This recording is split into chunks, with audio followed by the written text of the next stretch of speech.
That's what we decided at the end of last week. I don't think we decided really anything other than you were open to deciding. In fact, maybe we'll talk about that first thing. We call to order the study meeting, West Valley City Council. We note that we have a quorum participating. We have 6 council members. I believe maybe we'll get our other council member here in a minute. But just a clarification.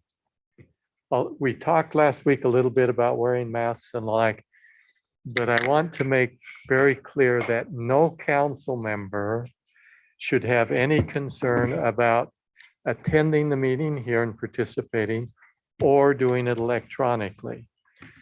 Every council member has the right to be here and on the dais where they normally sit. The general rule is what they're now having as general, which is we encourage you to wear a mask or social distance. So we will not criticize anyone if they decide not to, but we just encourage that when we're inside the same room. Does that make it more clear? And that there's not going to be any rotation or encouraging anyone not to come and do it electronically. It's whatever you decide in the current situation. Every council member individually. And whatever you decide, it's fine. Okay, then with that, we have our minutes of August 17th. To approve the minutes of August 17th. Second. Properly before us. Looks like there are no changes, so without objection, the minutes will be approved. Hearing no objection, that was unanimous, so minutes are approved. And let's see, reviewing our agenda for tonight in our regular meeting. Obviously, there were some changes. You got the information on the numbers for election, and it seemed like there were maybe a couple of letters or something as well. Right, yes. for So the there were a development. few additional supporting items. The agenda did not change, but the supplementary information did. Any questions on any of those? Okay. Then we have a public hearing scheduled for next week. Let's see, application GPZ-10 2021 filed by Adam Mailer. Pardon? Hey, Oops. Oh, yes. A public hearing, yeah, but it doesn't need any introduction, but yes, you're right. First is the issuance of the bonds. Now, and last week, Wayne mentioned how that would be handled. We will have a public hearing on this, public comments. Do we need any more information on it? Any comments you want to add, Wayne? No, I think you got it covered, Mayor. It just requires public comment, but there's no action to be taken for that night. Oh, okay. So it'll be on our agenda. That's why there's no ordinance or resolution in conjunction with it, but that's why I almost forgot it. Of course, it doesn't matter. I almost forget a lot of things. So GPZ 10/2021 with ordinance 21-53, ordinance 21-54, and resolution 21-160. Those are the traditional general plan change, zoning change, development agreement. So, oh, Mr. Pastorick looked like he's Yep. ready to come up. Here in person. Walk through this.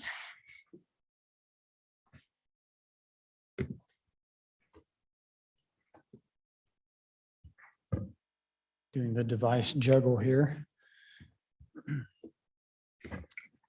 All right, Steve Patrick, Community Development Department.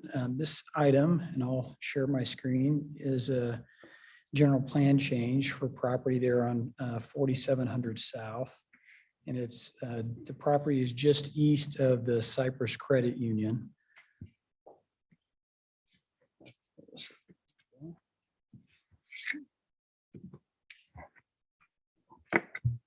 All right, so with the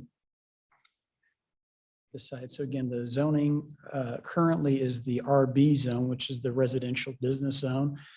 So that's a zone that allows both single-family residential as well as uses like a bank. So you see the credit union there, or office uses. So that's what's allowed in that particular zone. The requested zone is the RM zone. How long has it had that zone? I'm trying to remember when the Cypress Credit Union was built.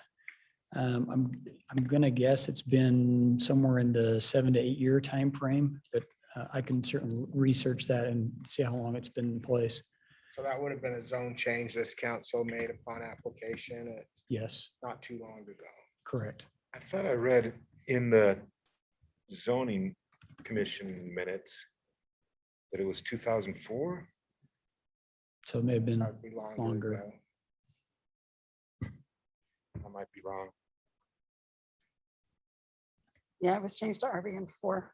2004. Okay, I underestimated on that one. I'm fine. It does. So prior to that, I believe it was just zoned residential is what I recall, or R18. Mhm. And then the original request made by the applicant was to change the general plan to high density residential, but then after modifying the concept, what the planning commission ultimately recommended was medium density residential, which caps the density at 12 units to the acre.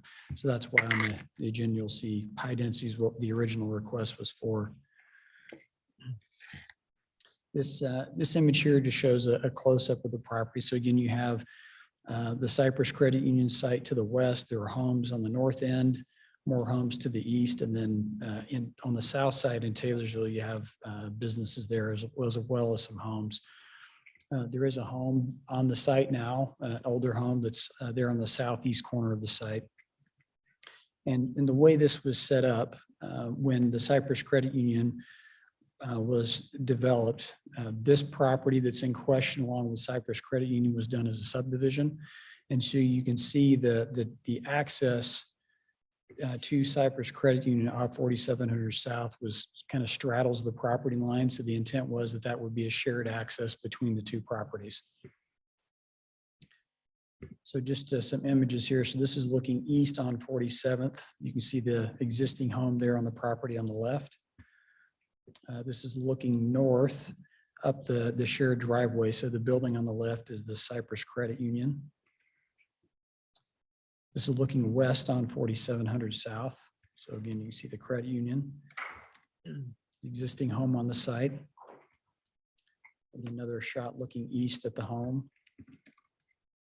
This is along the north, or looking east along the north side of the property. So where that curb and gutter ends there is essentially where the existing driveway kind of stubs in, if you will, to this property. And you can see where the existing wall was put in. That wall doesn't go all the way to the east end of the property. So that's one item that's addressed in the development agreement. Just another shot looking again to the east. This is looking south. So you can see again the landscaped median and access out to 4700 South. So this is the concept plan. And so what is proposed here are two-story townhomes. There are a total of 12 units. So each unit would have the 2-car garage and a driveway that's deep enough to park in. And then under this particular concept, you have a 6-unit building and then 2 3-unit buildings. Also under this proposal, each unit would have a basement or an unfinished basement that would be part of this. So we've seen we've seen different townhome proposals. Some have had basements, some have not, but this one would include basements. These would be the elevations of the units. So that's the front and the rear, at least for the 6-unit building, one side. And then this would be the other side of that. And then you can see here the side elevations. I believe that's the last. Oh, we have also just the floor plans. I know these are very small, but again, just showing there are different unit configurations, but they're all 3-bedroom units. How many bath? The bathrooms, I believe, are, so they have one on the main level, and then there's there's on the upper level, they have 2 bathrooms 2 bathrooms? on the upper level, and then on the, just looking at the lower floor plan here. Just So on curious, the, I'm on the seeing main level, they have just like a half bath on the, like just where it has a sink and a toilet on the main level where the kitchen and living. So basically you have kitchen and living on the main with a half bath and then 2 full bathrooms upstairs. And with the basements, just the size of the basements range between between 700 to 900 square feet. So depending on how that's finished, you could have another bathroom in the basement, but wouldn't have to, so.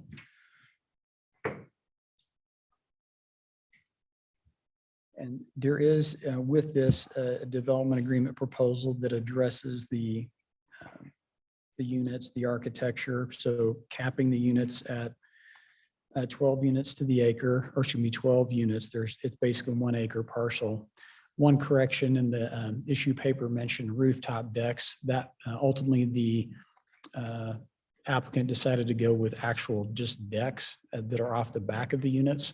So that would, that's one change, is they end up doing the decks just off the back of the units as opposed to on as a rooftop feature. So Steve, does that mean we won't be counting them as part of the landscape?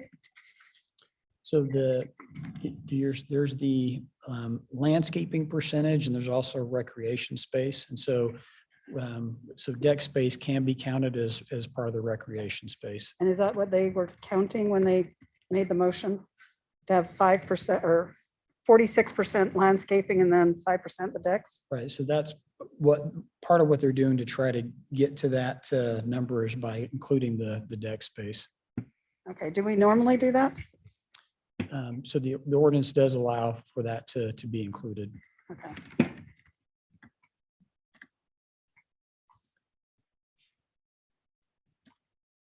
And then as you pointed out, Councilwoman Lang, there is the request that the amount of landscaping recreation space be reduced to 46%. So that is in the development agreement. And all along with that are the unit sizes and the portion or the language about including basements. Any questions I can address on this one? to the east, there's homes to the east of this property. Yes, sir. What is that currently zoned? I believe those properties are zoned. And I want to say they're zoned R18. I Yeah, can it just says look- R18 to the east to the north. Oh, on the does issue it? paper. Can you remind us all what commercial wanted to go in there before and we denied it? It was within the Emissions last tests. omissions. Yes. Okay. Exactly. It was an emissions business. They were. And then there was empty units as well, so they could backfill with something else, or was it all emissions? From what I remember, it was just emissions. Okay. At the time, they were wanting to amend the RB zone so that it would allow emissions, because right now it doesn't. We consider that an auto, like an auto repair type business. And that's, they would need C2 zoning to have that or make Okay. that work. So what about the driveway that straddles the property line?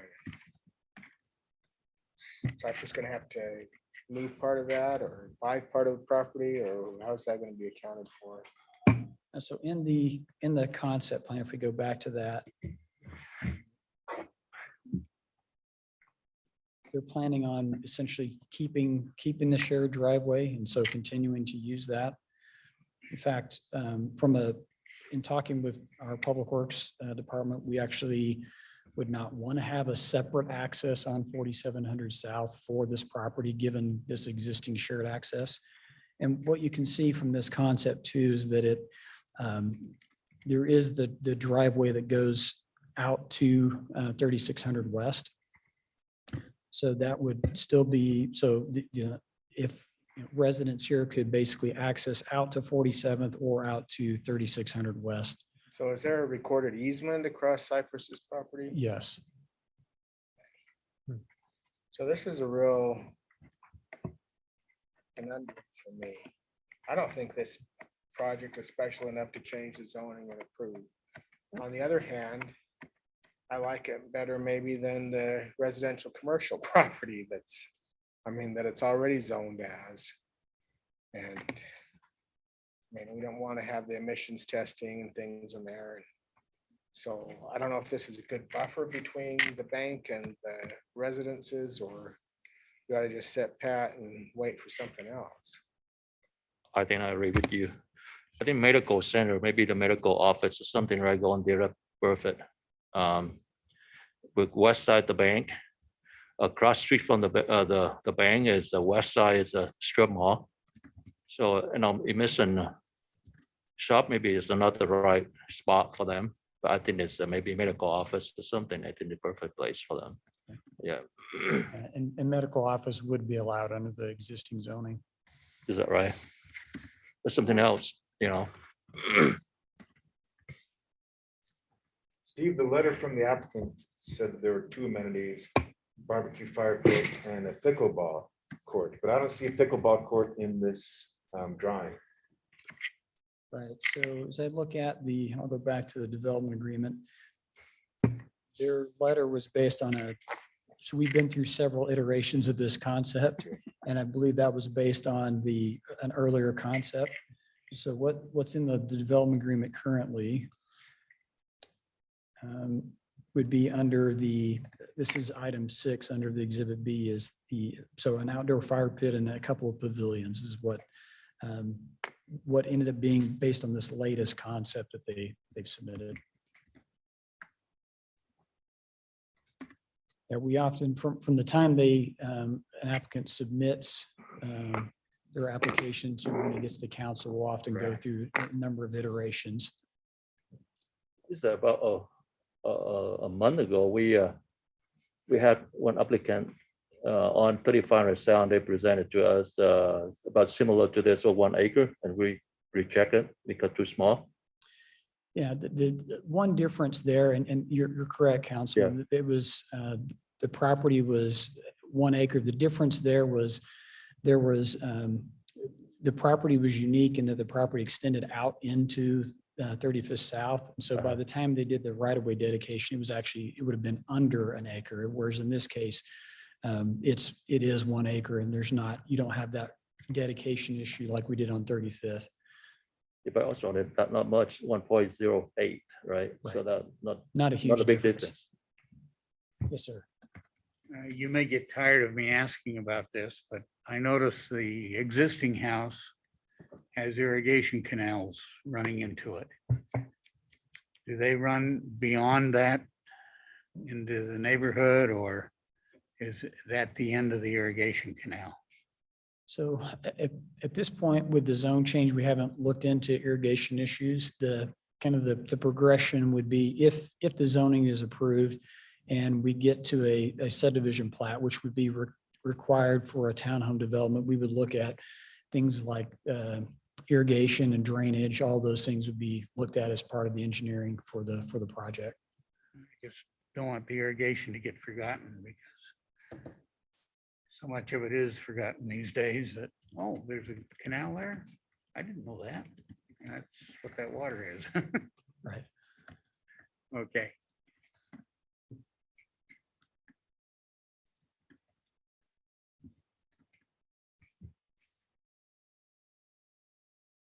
And the home was built in 1898. That's what the county records show. So in doing the research, we'll look at what the county assessor shows. And just looking at the meeting minutes here for planning commission. Yeah, that's what the assessor showed was 1898. It's just a young house. Not for our city.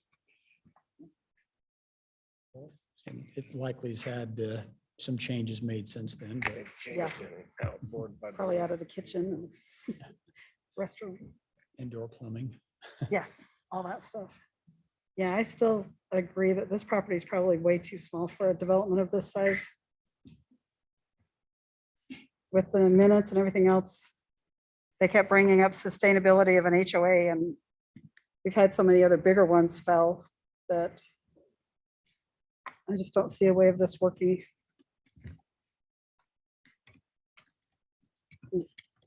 One just comment along those lines, the planning commission, as you could tell from the minutes, has grappled with the same issue. And one consideration might be that right now the ordinance does allow for a townhome or a condo project to be as small as 1 acre. But if the council's feeling that maybe that's too small, then we could consider changing that, just so people know upfront that, that's just not, we think it needs to be bigger than that. And Okay. so I think if that could be a potential ordinance change, just so people know upfront that we think 1 acre is too small. Good feedback. I think that's a appreciate great way to that. move. how long has it been 1 acre, do you know? So as long as I can remember, I don't recall when that was first put in place, but it's been there for a while. And I think that's a challenge for the planning commission when they're saying, well, we don't think this will work, but it complies with the ordinance. If we And rezone it's a it. challenge for the developers Right, if we're always saying it's too small. right. One thing just I'll mention as well is that provision applies to a PUD where you have 4 cell units. Now, someone could still, if we were to change the code and say a PUD has to be, let's say 2 acres, for example, someone could still ask for rental townhomes. Doesn't mean we would have to approve the zoning, but that would still be an option because it's not at that point a PUD, it's just all one piece of property.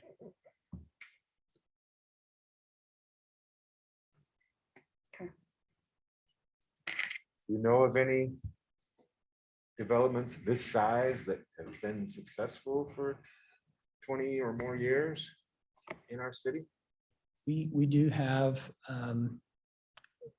some smaller townhome. As we were looking at this issue with the planning commission, we looked at some projects. So we do have some smaller ones that seem to have held up pretty well. And we've also had a few that have not weathered as well. So it's a bit of a mixed bag.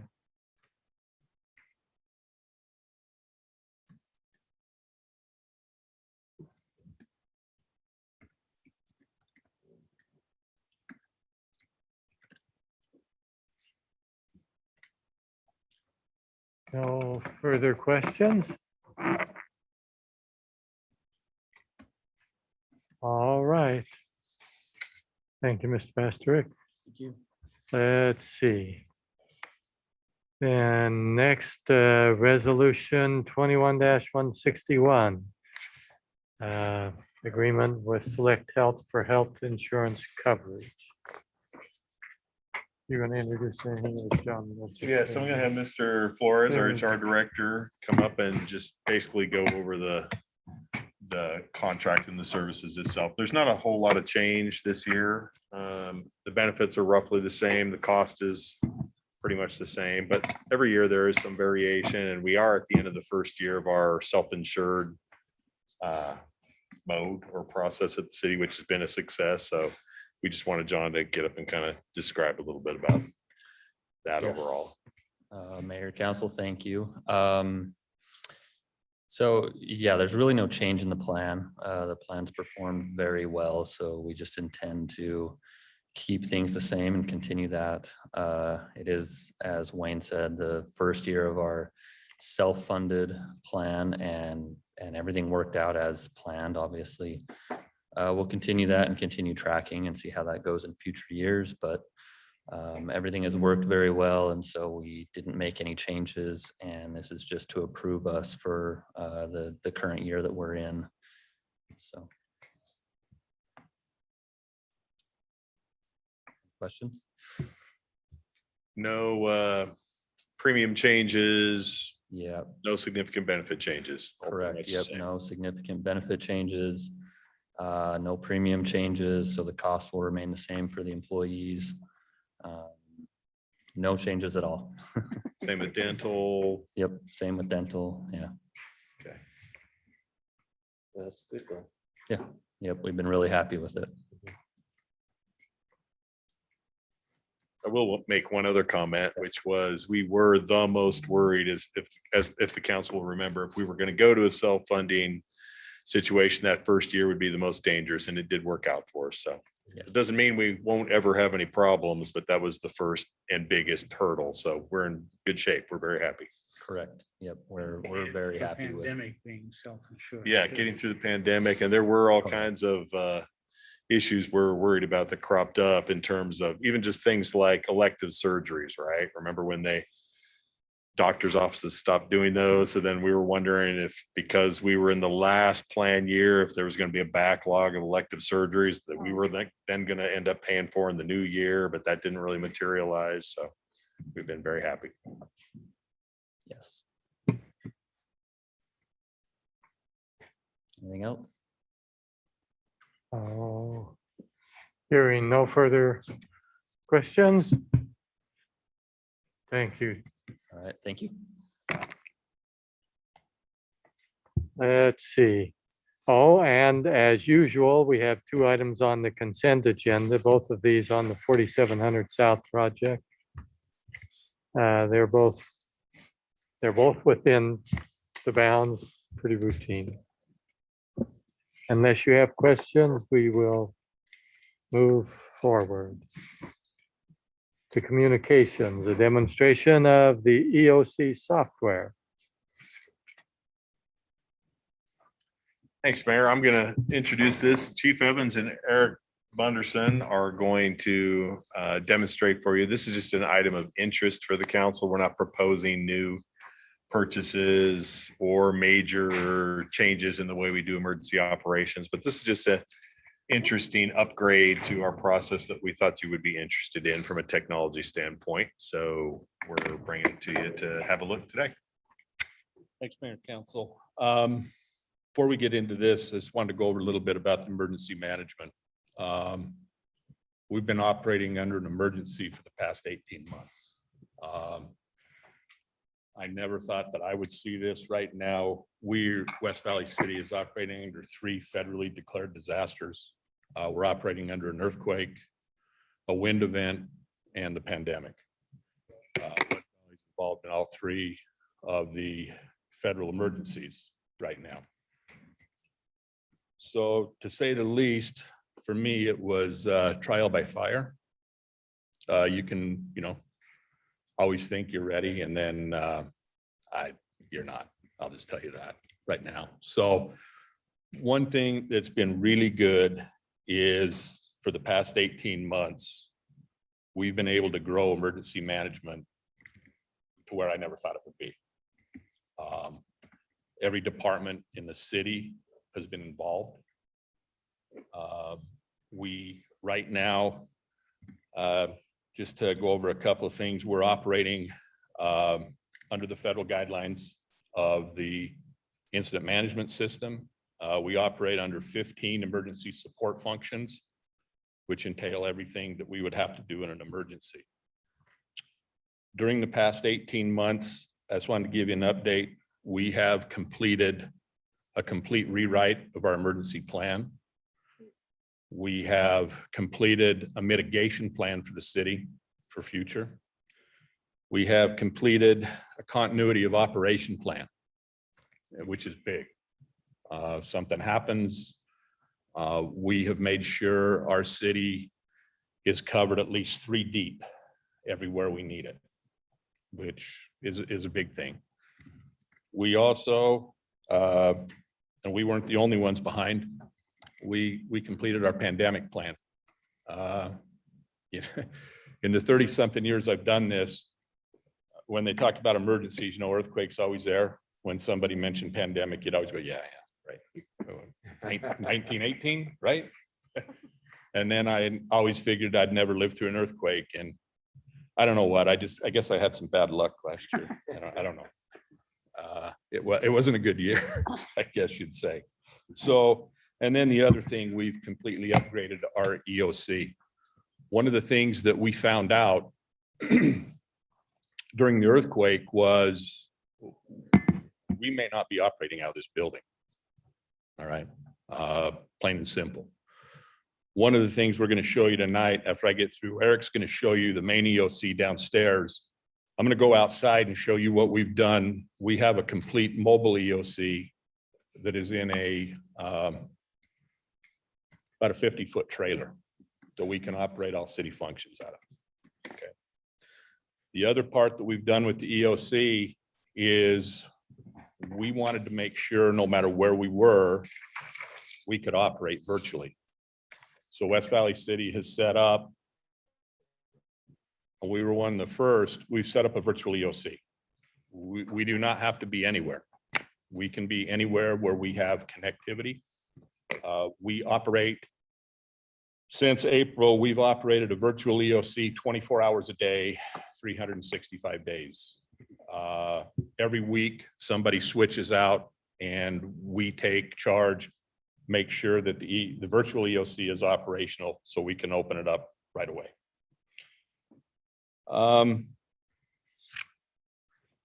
The other thing that we have strived to do in the last 18 months is we've developed a 3-year training plan. This involves every department in the city. About every, right now, every 2 months, we are doing drills. Different types of drills, whether it's a winter storm, whether it's an airline crash, you name it, we're going to be drilling on it, and we're going to keep constantly drilling on it because we can only get better. All right. And that's one of the things, like I say, we have come light years ahead of where we were. Before I turn it over to Eric to show you the EOC, do you have any questions? I know I went through it quite rapidly, but again, I can't tell you how great it's been working with all the city departments. Everybody has stepped up. Like I see other places and that don't happen, but it's happened here. Any questions? I either bored you or answered. Well, I will say that although it was a bad year, Yeah. it was an opportunity as well to refine our practices so that we will be even better prepared for any future events, even if they're worse. We hope they won't ever be, Don't, please, no more this year. I but used to have a little appreciate the more. work that you've done. I think you're all going to notice that, right, Tom? Okay, I'm going to turn this over to Eric and I'm going to step outside real quick. Eric, you got it? Yep, thank you. He's up on the EOC. Mayor and council, hi there, switch the camera around. I do want to thank Ken and Sean, our IT guys, for helping out with this presentation tonight. I really appreciate it. So I am in the city's Emergency Operations Center. This is below you in the basement, and I'll open the door in between the meetings and stay down here, and I'll wear a mask if you want to come down and take a look around. But what we've got here is, as Chief Evans pointed out, the workstations for those emergency support functions.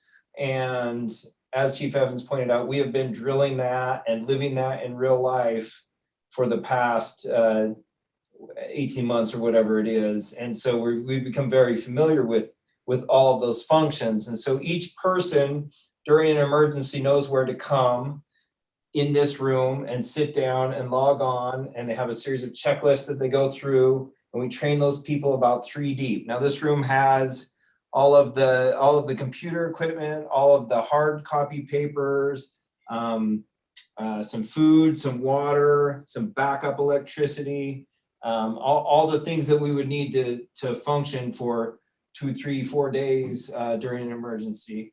And like I said, as you can see, we have various media around. We have 2 great big screens, 3 great big screens behind me, 2 in front of me, and then 2 off to the side. And they work the same way that the council chambers work, where we can put computers, laptops, television, whatever we want to display on those screens to keep track of the situation.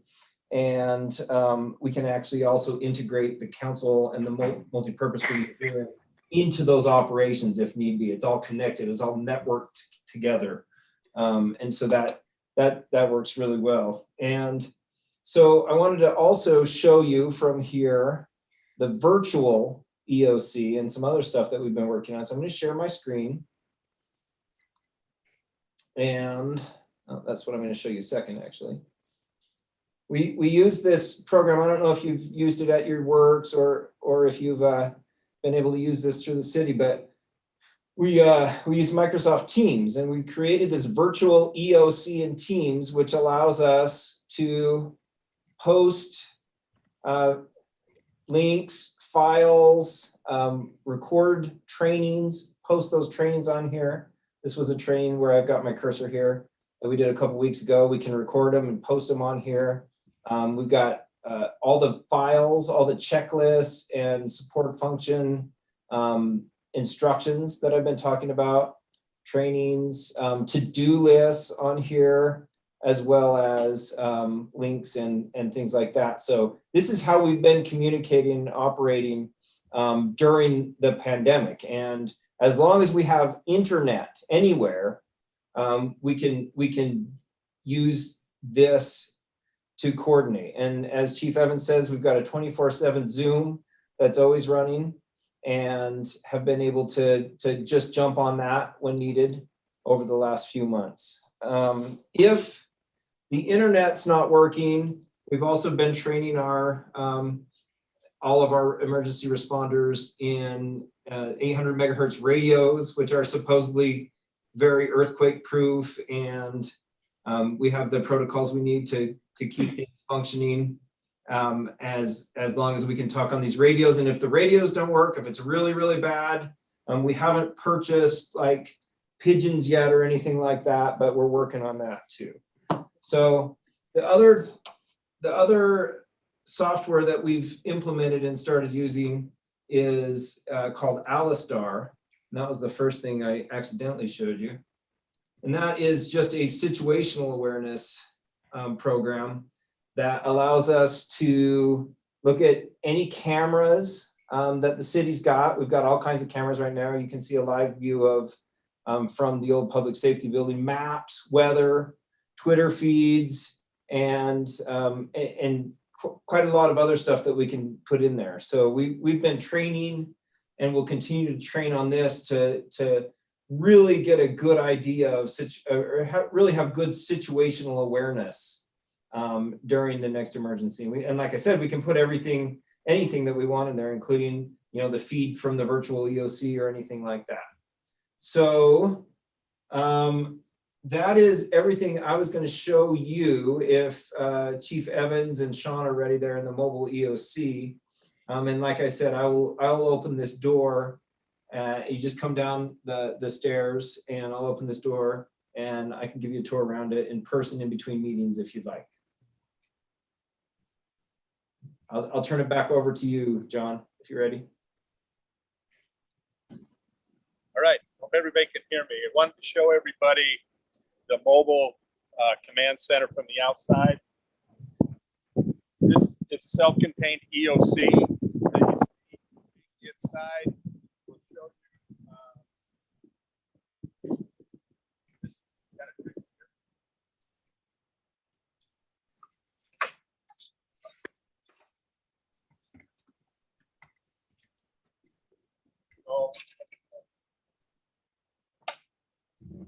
What you see in here is we have set up 7 different workstations.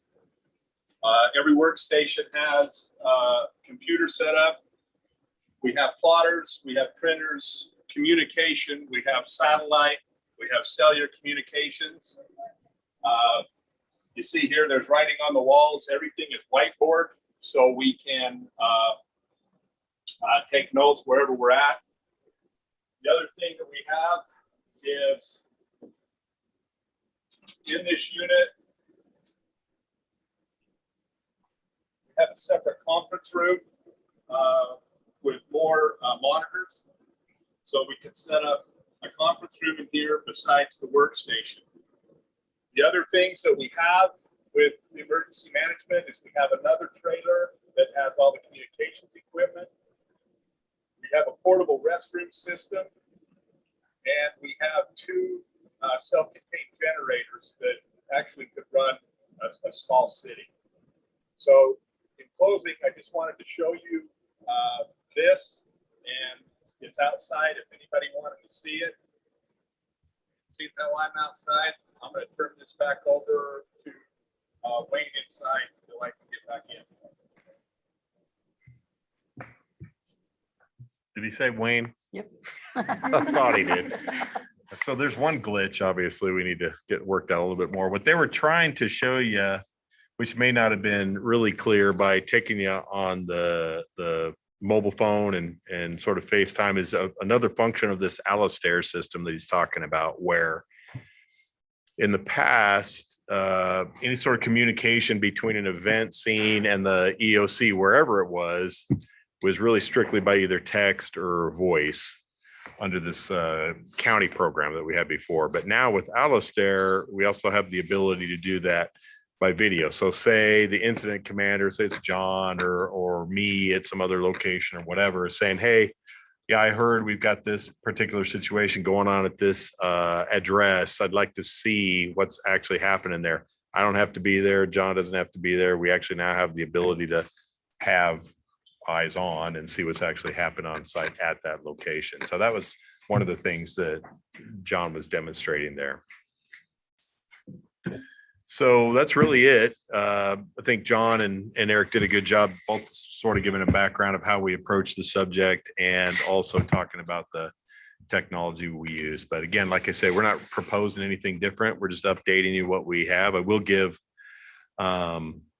kudos to John and Eric and Sean and Kush and all the guys that have really put in a lot of extra duty as assigned time outside their normal and first line jobs to make this happen. We are really fairly well advanced in terms of our capability here as far as emergency management goes, and appreciate the efforts that they've made in that. Mayor, with that, I'll turn it back to you. Okay,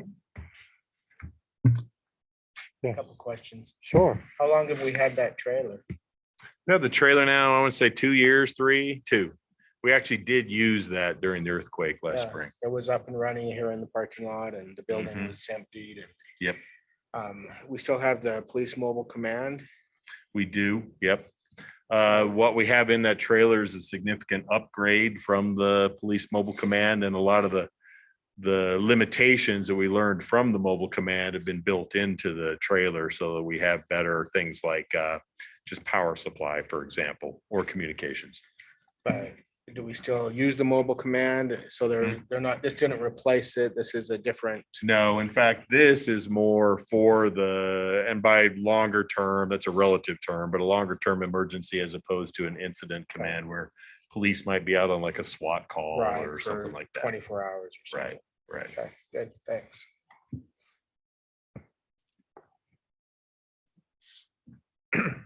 All right. Then we'll go to the next item on our communications noise ordinance. Are you going to give us some comments to start us off? or- I can, Mayor. We don't have a presentation or anything. Yeah, I know. We did send you that memo or email that just illustrated what the fine structure was. Additionally to that, I have gotten together with CPD and PD, just exploring, listen, our resources are limited, our legal abilities are fairly limited, but surely there are some better things we can do from a focus standpoint. And so one of the things we did do was say, okay, we're going to set up a little apparatus between CPD or code enforcement and police. and set up a communications regimen, so to speak, that after each weekend, they're getting together and saying, what kind of noise complaints did we have over the weekend?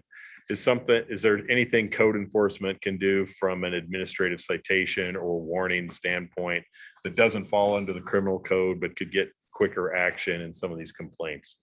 For example, the gentleman that was in here, I don't remember, it was 2 or 3 weeks ago, complaining about the neighbor with the loud car. We've actually issued an administrative citation to that house after Lane contacted the gentleman right after the meeting and said, hey, you get me information on that and we'll do that.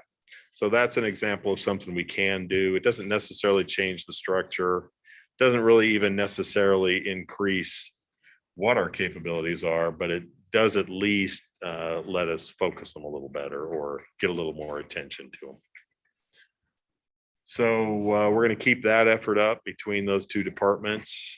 Other than that, Mayor, I think that's about as good introduction as I can give to you. Okay, well, thank you. That's very helpful. Sure. And so anything else that the council wants to look at or ponder or discuss in conjunction with this? So are police acting on the complaints? Are they going out and knocking on the door and say, turn down the music?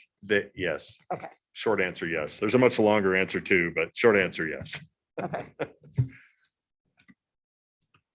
Yeah, I think on the weekend, because we have 8 beats in our city, and basically, for example, I take like District 1, maybe like beat number 1, and one of police officer gonna patrol in that area, so maybe they could circle around and just fill an up to, and on the weekend and just afternoon and say, well, hey, if they see somebody there, you're gonna plan to have a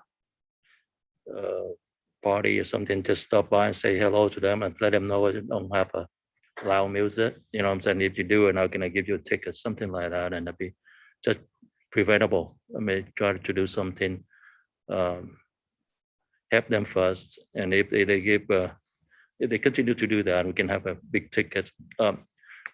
What the ticket we have for run over stop sign for right now, when? I'm sorry for How running a much? stop sign. Yeah, I'm sorry, Tom, I don't know off the top of my head, but it would be basically the same as that structure that I was talking about, because those are all either infraction offenses, or they run up to like a class B misdemeanor. So it'd be somewhere in that same area. okay. Yeah, I think we gotta tackle that matter. You know, people, I know with the culture, it's changing in our cities, a lot of people, they move in here, and not only our city, but also in the county. And they need the guidance. You know, sometimes people, they don't know, and so we have them out, let them know what the law gonna be in our city, or what the regulation we have in our city. So let them know first, and if they have a good guidance, I think they'd be just fine. You know what I'm saying? People, they will listen to us, but if we don't have a guidance for them and don't have something instruction to show them, have them out, I think we're gonna run into the problem and more problem in the future. Yeah. What about the engine brakes on Mountain View? Somebody complained about that. Can we get UDOT to sign that? Dan is here. Yeah, we actually investigated that very closely. I thought I sent some information out to the council. I did. Okay, all right. Sometimes I forget, but yes, we did do that. But Dan, if you wouldn't mind taking a minute, you can just kind of walk through that. Dan actually did some, not just good inquiry, but actual probably above and beyond investigation of his own. So I think we got a good look at that. Sure. Yeah, anytime you build a freeway through an existing city, it's a difficult thing, and there's a lot of challenges that come along with that, and one of those is noise. And so in the memo that I sent to Wayne, I believe he sent it to you, to the council, kind of laid out UDOT's policy on engine brakes. They have a process that they will allow engine brake signs to be put up on a highway, on a downward grade, if it's not a safety problem. You know, if the truckers are in a condition where they're using the engine brakes more as a convenience to kind of keep their speed under control rolling down a hill. But if in the event of long stretches of steep grades, then they will not allow engine brake restrictions, even though the city has passed an ordinance, which the city did, I believe, is in 2018. The city passed an ordinance restricting the use of engine brakes within West Valley City's boundaries. And so we can certainly put engine brake restriction signs on any of our streets. We don't generally have a problem with them, so we don't post that on any city streets. But we could, and so we work with UDOT within their policy on their facilities, which we're generally going to find the problems with engine brakes. And so the segment south of 4100 South, their safety study recommended not restricting the use of engine brakes just because of this, the length and the steepness of the grade. Roughly, it's about a 2-mile section of 5 to 6% grade, which actually is comparable to some sections that you'll find in Parley's Canyon, similar grade. Parley's is just a little bit longer, but the same grade. Just to put that in a little bit of perspective. And then going north of 4100 South, there has not been a safety study done, and we could certainly make that inquiry to UDOT if they would. We could ask them to make that, to do a study and evaluate whether or not engine brake restriction signs could be placed on that segment. And one of the complaints did originate from the area north of 4100 South. You know, that's definitely something that we could explore, is the engine brake restrictions north of 41. But I don't know if I've covered everything. Any questions I might have? So I mean, for my part, I'd like to have that done. There's no reason not to, right? Just. No, it's just scheduling and time. Make it done. Yeah, we'll make sure that happens. And then, you know, this gentleman with his neighbor who he knew who he was and he knew where he lived, you know, that's one isolated complaint that you were able to deal with, but we have a lot of racing and, you know, loud cars at night. Are we monitoring this, looking for it with the police? Are they gonna pull somebody over if they're too loud? Yes, where we can. That's always been Okay. our position. Absolutely. Because I mean, I hear a lot of that in my bed at night. What we don't have is the resources to be putting special traffic Right. enforcement together in the evening. We just don't. Yeah, I understand. I mean, maybe we could someday. Maybe, yeah. I see things on the Oh, news yeah, about, would like. hey, to. this weekend, we're gonna stop all the drunk drivers, which is nice, but you think they ought to do it every weekend. Right. And, you know, I don't know if we could focus it on at some time or even get a feel for when that would be most effective, but just so long that, you know, we can tell people that is something, if the police see it, they'll pull them over and write them up for it. Yeah, go back to the loud music and loud noise. The email you guys sent out is $160 for a class C this misdemeanor. And also the noise from the vehicle is 160. And the noise, let me see, class B for 680, 90, I'm sorry. Can we increase the one is disorderly conduct, UCA 36-9102. You say, can we increase them? Yeah, can increase the price for that, 160. Those are all state scheduled fines, Tom. There's actually another dynamic to that Uh-huh.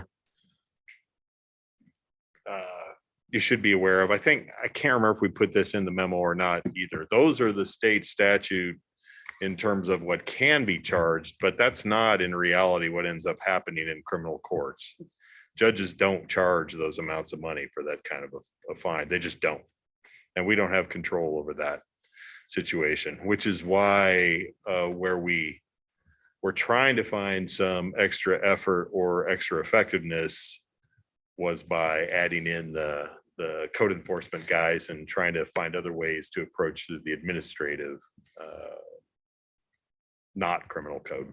So it doesn't have to go through a judge Right, who could reduce the penalty. right. Okay. So in that case, then we can do like $100 administrative fine and then increase that if we're not getting compliance, that sort of thing. But the limitation of that is that's a lot more limited avenue that you can use as opposed to the criminal code where the police would be involved. So either side has its pros and cons. It's just a matter of trying to use both to their best effect. Well, and I think we need to be cautious. If we had some outrageous fine, Mhm. next thing we're gonna have is legislation that we Right. can't enforce anything Yes, civilly, that it all has to be based Absolutely. on state criminal code. And right. That's So, kind of why right. So we have we those are, guidelines. right. Yeah. So we're trying to be cognizant and make that balance too. So has there been any looking into putting the rules of the noise ordinance on the sheet that goes in with the sanitation bill? I don't Like we think do we've the done that. 12. We can, yeah. we I can mean, do just as that. this is the only time you can play loud music. I this don't know is if the that would only help things- or encourage. Well, and that's the sad, I mean, it's Yeah. hard because Yeah, you could be starting a storm and they're like, oh, I can go until 10 right, yeah. instead of, oh, I exactly. can't go at all. And then a little bit more knowledge of what you really can do during the day too. You're What right. can your volume be at 5 PM Right, compared to 10 PM? right. And is there a limit that you know, Yeah. your neighbor can live in their house in peace and quiet? If I think maybe in the summertime, you could send out with that information. You know, what I'm saying in winter time, we don't have to do, but that's summertime. Yeah, I think we need to look at it though strategically so that, We Yeah. have, just in the last little while too, I did forget to mention this. We did put more of an effort into giving exactly that sort of information on the social media accounts, the web Oh, good. pages, that sort of thing. So we've done Okay. that. Probably more effective than the stormwater bill anyway. Not that we're opposed to doing it in there, that's fine as Yeah. well, but I've had a lot of people tell me they actually read that. really. Yeah, Hmm, it's kind of nice. Interesting. Hmm.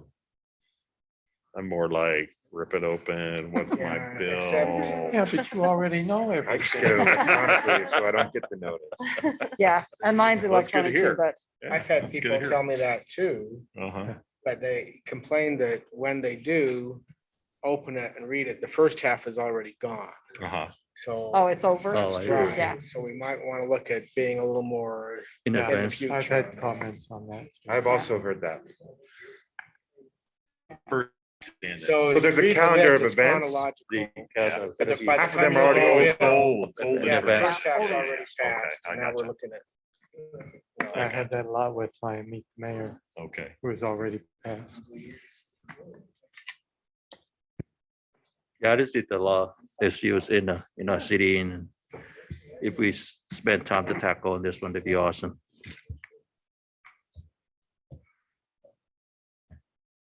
Thanks, Dan. Mhm. I think that's it on the engine brake portion anyway. Yeah. Appreciate that. Okay. Anything else? Then we'll go to our calendar, council calendar. Any items there of concern or interest or?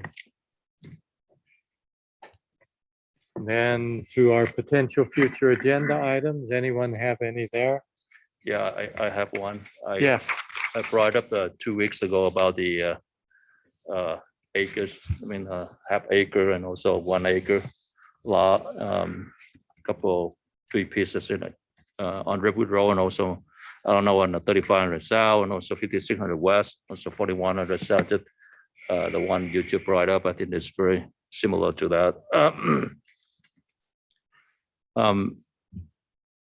I personally think we from half acre, 20,000 square feet, and when we increase up to 1 acre, that's a 43,560 square feet to allow them to build a strip mall. I think that's a big jump from half acre, 20,000 to 43,000.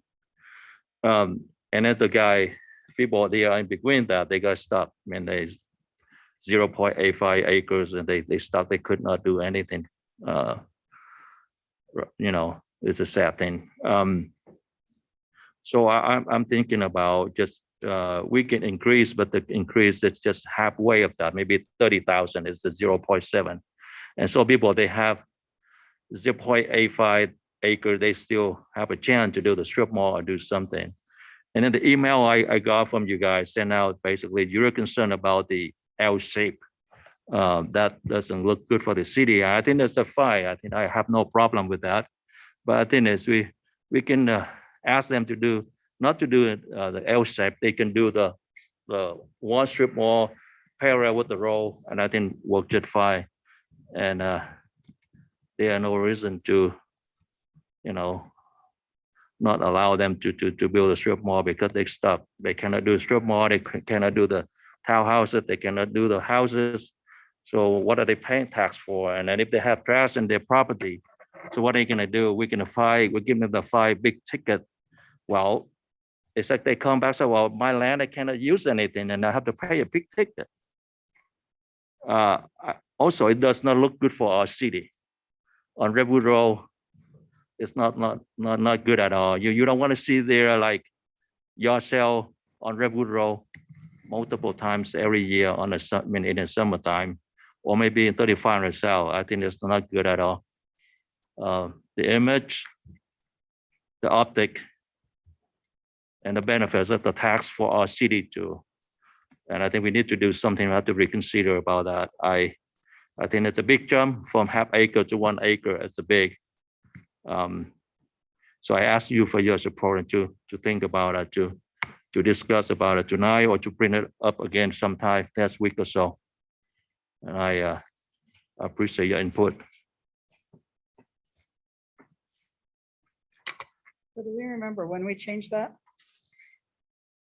Do we know when we changed that policy from half acre to 1 acre? Yeah, didn't we just have this question? We kinda had it. answered? Yeah, in the email. When was it, Steve? So if I recall, it was back in 2017, I believe is what we said in the email, was basically when we did an overall update to Title VII of the zoning ordinance where that change is made. Did it go from a half acre to a full acre? Is that the change? So in the C2 zone, the minimum area is 20,000 square feet. So at the time or prior to that, it would just be the minimum that's required in the C2 zone, with 20,000 being just under half an acre.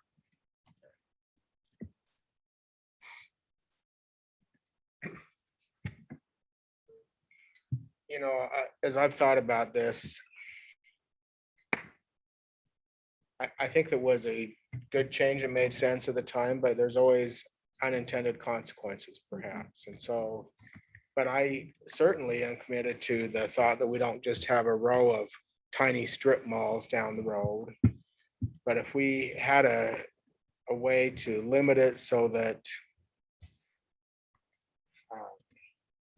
maybe you could do that if there wasn't another one within so many feet or half a mile or whatever the right distance is, or maybe we allowed it only on Redwood Road, which has its kind of distinct, unique flavor as opposed to 56th West or 35th West, or as businesses or things are being built on 41st South, 47th South, 31st South. And we wouldn't want to encourage that, but as kind of a fill in, I wouldn't be as opposed to it, but I don't know exactly how to approach that.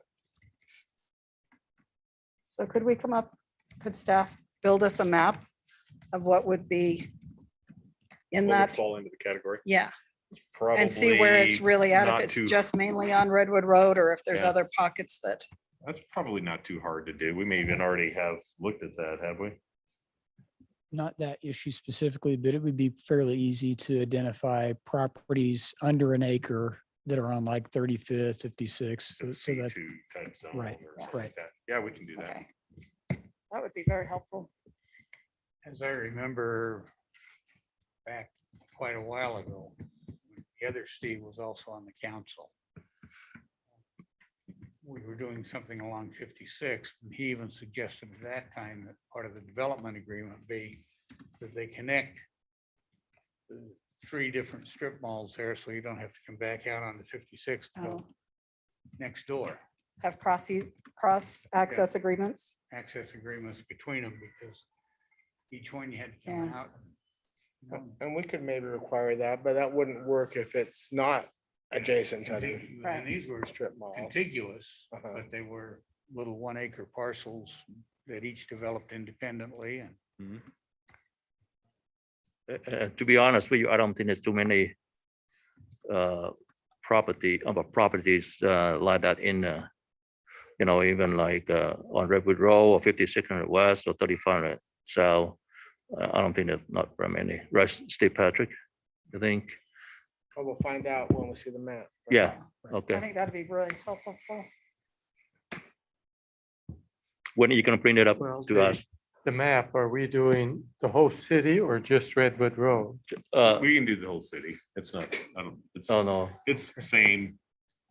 Whether you run a street or the whole city in terms of the process of putting the list together. yeah, just major roads, Mayor, maybe Redwood Road, 5600 West, 3500 South, 4100 South.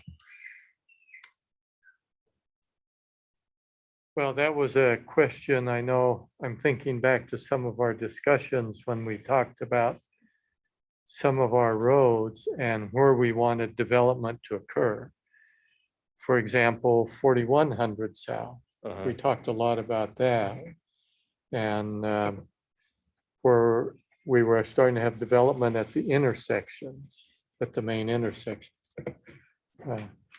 And the feeling was that it was okay right there maybe, but that we didn't want to develop the whole street. And I guess a whole lot depends on what you want those streets to be. Right, but mapping it all out for the whole city then helps us say, see the difference and say, no, we're gonna limit it to Redwood Road. I mean, I would want to see it comprehensively and go down from there, not because we're gonna say, okay, anywhere goes at 30,000 square feet, just so we could remind ourselves that this isn't what we want on this place or that place. I'd even probably not want it on 56 West or 60th West or 7200 or 4100, 40, I mean, but I'd like to see it, so we don't accidentally pass some ordinance allowing it and then find it springing up all over the place where we don't know. Yeah. Now, to some degree, you kind of have a history of that with Redwood Road and with 3500 South. But a lot of the efforts when we've redeveloped that has been to change that somewhat to make it a little different business area, a little nicer business area, rather than just strip malls. Right. And so I'm a little concerned. I don't know that I would even think of doing it anywhere other than those two streets personally. And even there, like 5600, I say, well, but there's lots of room. There's these, mostly it's big parcels of land, except where a few places you have homes that come right up to the edge of the road. And I'm with you. I might even limit it just to Redwood Road, but I'd still like to see citywide what it looks like. Well, we can see it, but and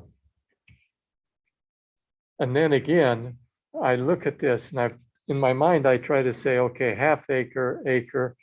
Tom said maybe 7 or It's your 0.7 or 0.8 acres or something, or 30,000 square feet. And I guess the question is, what is the rationale for any of those numbers other than I like that number? I mean, I like round numbers, like 30 or 40 or something, but what rationale do I really have or should we have for determining the minimum size? And I guess a lot of that depends on what we want to be built there. The smaller you go, the more crowded you can perhaps get it. Well, yeah, they have to have a certain amount of parking and a certain size of building, so all of that has to play into it. Yeah, but I think that the way we are doing right now, maybe just see the step they're gonna bring. Well, I To know us, that there's a particular piece on Redwood Road, where this has come up. But I want to step back and say, what's the rationale driving this as a whole? And what do we want the city to continue with? I'm not sure I want to continue that on Redwood Road. You know, the little ones, it seems kind of hard to get in and out of those small ones. If it's part of a larger development, like even the 3 1-acre lots, and they're connected, that seems to make more sense to me. But to take a single one somewhere, that's where I have a concern. I'm okay as long as it's a part of an overall plan. If we say this whole, anywhere on Redwood Road, we're going to allow development. If they can match it to something next door, as long as it's not replacing homes. Redwood Road, is a unique role in our city. Yeah. The traffic is very heavy traffic, but the sale in that Redwood Road is not compared with the 5600 West. Yeah. We trying to do it, we try to build basically something Redwood Road sale tax, regarding sale tax, try to do something close to 5600 West. Right there, of course, if we want to do something like that, we don't want to see have the yard sale in front of a Redwood Road for the vacant land, nothing happen. That's not our goal. I understand the point is, but I think the best way for right now, we try to do is to like go back to staff and ask maybe them help us out to bring it up, and so we can discuss more. We can work it out and try to figure out how we can to You tackle know, that. on these parcels, this map you're looking at to bring back to us, what would be helpful is to know what's next to it. In other words, if it's homes, even though it may be planned for this, that would influence me significantly. What's it next to? If it's already, commercial, or is that already in place? Is what already in place is In other that- words, the limitation. It has to be zoned commercial and be a certain size? Or are we talking about taking a agricultural or No, other zoning and changing it to allow this? no, we're not changing from agriculture to the C2. I already have C2 already. So if it's already Already have zoned, C2. okay, Yeah, so Well, that's I'm a what little happy that's why with I'm trying to bring it up. They have C2, but now they cannot do C2 because they are not 1 acre. Before they have half acre, they were able to do that. But already Just fit. C2 there. Yeah, so it's Yeah. not changed from A to C2. well, I guess it would be interesting to see if there have been any other complaints. How many people have complained in the 4 years?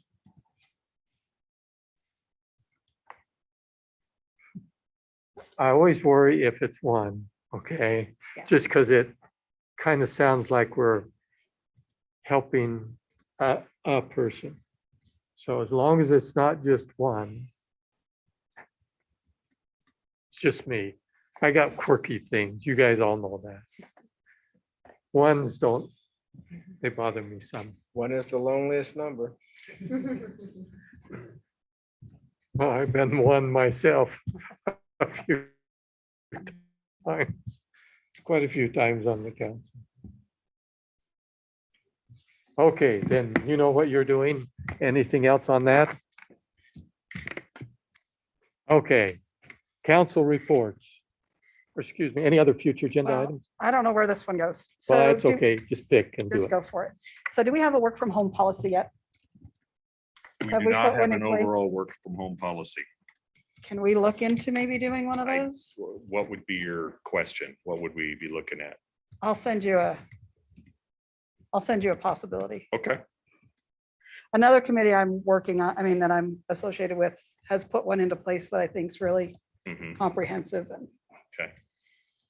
And it mainly clarifies whose equipment, what the equipment's used for, what the proper dress is, it just lays out a lot of things so that everybody understands what the expectations are. And because there hasn't been a need for it until this extension, and now Mhm. it's more, pretty much all of the committees are putting them into place. 'Cause All the it's- what? some of the committees I sit on, All the committees. yeah, Okay, of cities and districts and and, districts, so Yeah. quasi-governmental or governmental entities, okay. Right. All yeah, right, just so that we can say, this is our expectations in the workplace and this is our expectations. I mean, when we you're have from all home. of that in place, obviously. We have times, we have what your job roles are, what you're doing, all that sort of thing. I'm not sure if I know we don't have a policy that says, yeah, you got to wear bunny slippers or tennis shoes, but yeah, Okay. be glad to look at whatever you got. All right, and then the raccoon, I received a email this afternoon that a citizen called the animal shelter saying they had trapped a raccoon. And the animal shelter said, good on you, go take it to the mountains, not our problems. Yeah, we do, our contractors that we talked with have not signed their contracts yet. Ah, So until they respond to us, we don't have a contract. so what kind of a time limit are we putting on them or? There's only 2 or 3 or 4 of these guys anyway, so there's not Okay. time limits we really can put on them if we want them to work with us or for us. We're encouraging them. We've been in contact with them. We've asked them to sign the contracts. We're just kind of waiting for them. So are we pretty much paying them what their going rate is, or are we asking for a discount? Nope, paying them their going Just rate. no idea why they don't want to sign. It's not necessarily they don't want to, it's these are just small businesses and who Okay. knows, maybe they're off hunting in the mountains or something. I don't know. Could have taken a raccoon with them, I guess. I was gonna if say. If they had been Have to available. feed the raccoon and maintain it until we get the contract signed. Right, All right, so I can just respond to them. We're working on it, but it's not in place yet. yes, and again, right, I mean, we've invited them, we've explored them, a couple of them have different approaches for cost structure or how they actually do it, and we're kind of going, hey, we'll take all comers on here. It's Okay, like I said, there's only 2 or 3 entities that'll do it anyway. okay. So then our only backup after that, if they won't do it, is to do it with the county, which is not cost effective, Right, truly. right, yeah, it's really not, right? Okay. All right. That's my only 2. Okay, I mean, and we still could do that too. It just doesn't seem like a wise thing to do with the county. Yeah, but having the citizens trap them and then take them to the mountains doesn't sound, Well, like, we could have told them, good for you, go do what you want to do. yeah. Yeah, okay. That works. Wayne, on the work from home, it might be helpful to see what the state has learned. You know, for a while, they went to a 4-day work week and then they had the legislature make them stay open 5. But what they did is they changed that Friday and they did skeleton crews, or they rotated during the week. So they probably have some good history on what impact if you don't have your full staff present in the office, because they've been doing that now for a number of years. So maybe they have some feedback that would help guide us. Yeah, we'd be glad to take whatever feedback we have from various sources. I appreciate what Karen's saying. We'll look at that, see if there's anything that's a good idea for us personally. We've been doing this for over a year now. We were one of the ones that led out. We're immediately able to continue complete operations while we were working from home. We've learned a lot of lessons from that. I don't think that we're having any problems, or at least experiencing any problems with that, but that doesn't mean that there isn't always a Well, better yeah. way to do things too. Yeah. So we're always looking for that. I guess if I understood raising the issue, it was, can we, perhaps do this as a policy to have people stay home Mhm. when there's no pandemic, when there's no reason Yeah. to keep them out of the office. Certainly, one of the things we're looking at doing is maintaining the advantages that we learned and gained Uh-huh. from doing this. So for sure, we'll be doing that. Yes. Well, Yeah. just because I think about the state, they've been doing it for years in a non-pandemic situation. Mhm. There were heavy forces that were driving people to stay home in the pandemic. But Well, and I think one of the main reasons is just more of a risk management, so that there's no question of what's expected. If there is any employment change. They knew what the expectations were. There's not a big surprise of, well, I didn't know you expected me to do that. And why are you firing me for that? And Right. I'm going to sue you for firing me. And I just think the more protected we are, the better off we'll be. Yeah, I mean, risk management is always something we strive for in any responsible organization ought to be doing. So there's always a balance between risk management and no action or no activity or ability to function. But we're always looking for that, for better ways to do things, for sure. Wonder if there have been any national studies on this work from home. There And have it's been, in we've the- looked into those. Have you? We've examined what private corporations are doing, other governmental entities, but that'll be coming out for years and years Yeah. for sure. I mean, this will be a 5-year, I just pulled that number out of the air, 5-year story or eternal story. It I'm may sure never there'll go be. away. Right. I don't think it will. Yeah, I No. think Well, that let's- the world has changed from what it was last March. I agree. It can take a while to go back to, I don't, maybe a new normal or something, but people, they like to work at Be a home while. now. Right. Yeah. It has to be safe. So, Mhm. okay, that was my only two. Just Council reports. just a quick report. Friday night, I did attend 4 more nights out. Was all I could get to in one night. But the ones that I attended were well attended. Good neighborhood participation. I enjoyed them. Any other council reports?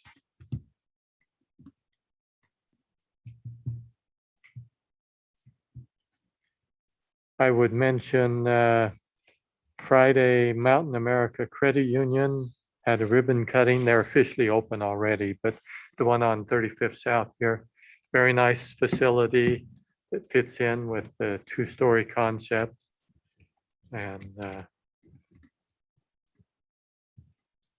stopped by Town Place Suites. They had their activity. Some of you may have been there. I stopped by for a bit and had a good visit with them. And so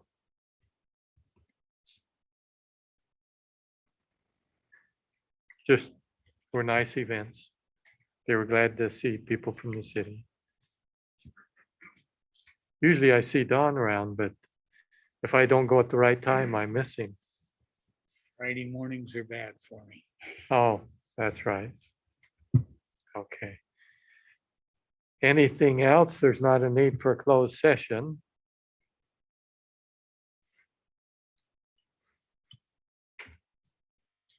Okay, Motion to adjourn.